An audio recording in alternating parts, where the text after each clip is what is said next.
नमस्कार प्यारे बच्चों। आज की कार्यपत्रक नंबर 30 विषय है हिंदी। आज हम व्याकरण का उपविषय लेंगे संज्ञा। प्यारे बच्चों, आप सभी ने लाख की चूड़ियाँ कहानी पढ़ी है। इस कहानी का मुख्य पात्र बदलू है, जो कि कहानी का मुख्य पात्र है। बदलू एक व्यक्ति का नाम है और हिंदी भाषा के व्याकरण की दृष्टि से संज्ञा है, यानी जितने भी नाम वाले शब्द होते हैं वह संज्ञा कहलाते हैं।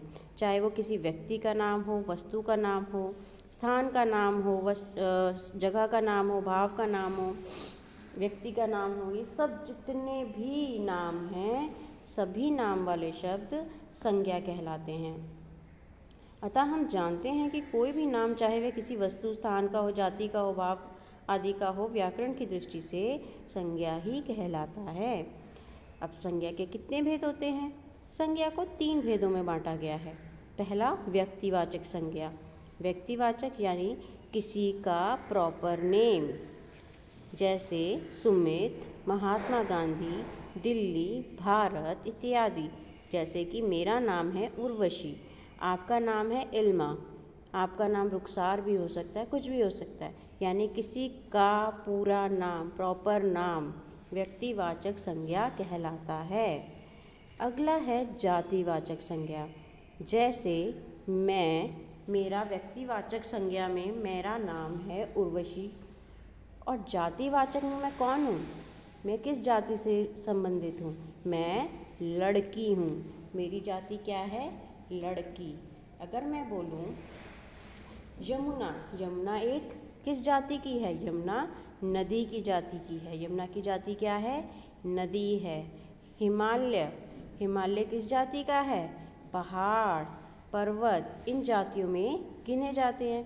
तो जैसे स्त्री, बालक, नदी इत्यादि। चरित्र, स्वभाव, वजन, आकार आदि द्वारा जानी जाने वाली संज्ञा है। अब यहाँ पर आता है तीसरी संज्ञा, भाववाचक संज्ञा। जो भी भाव हमें किसी चीज़ को देखकर भाव हमारे मन में जो प्रकट होते हैं वह हमारे भाववाचक संज्ञा होते हैं। जैसे मैंने एक छोटा सा बच्चा देखा जो बहुत ही अटखेलियाँ कर रहा था, तो मैंने क्या कहा? मुझे उसका बचपन याद आ गया।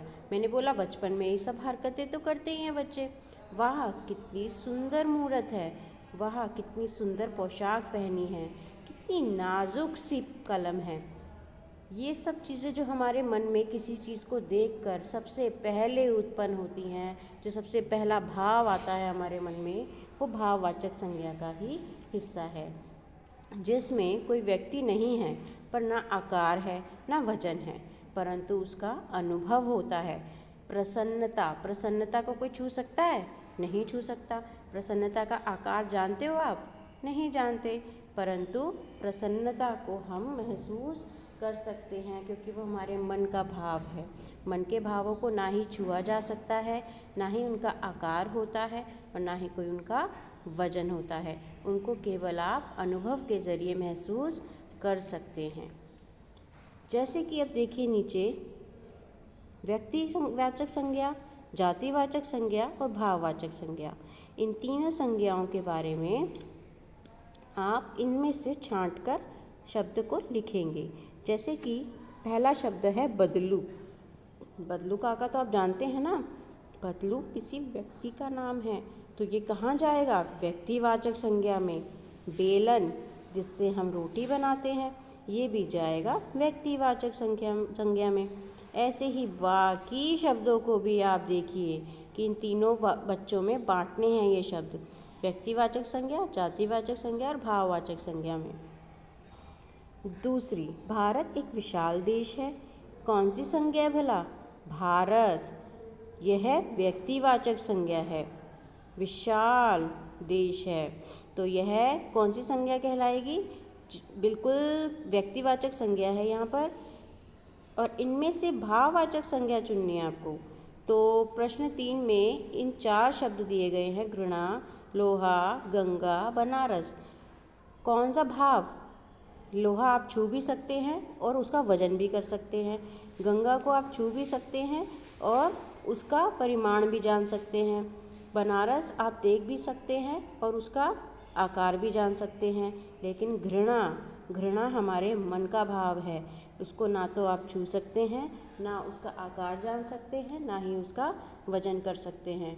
और जिन चीज़ों को हम नहीं छू सकते, आकार और वजन नहीं जान सकते, वह भाववाचक संज्ञा का हिस्सा हैं। तो यानी इसका उत्तर हुआ घृणा। आखिर में मैं कहना चाहूँगी, कोविड के संदर्भ में उचित व्यवहार संबंधी कैब संदेश 2 गज अथवा 6 फीट की शारीरिक दूरी का पालन करें। अपने तथा अपने परिवार की कोरोना से रक्षा करें। धन्यवाद।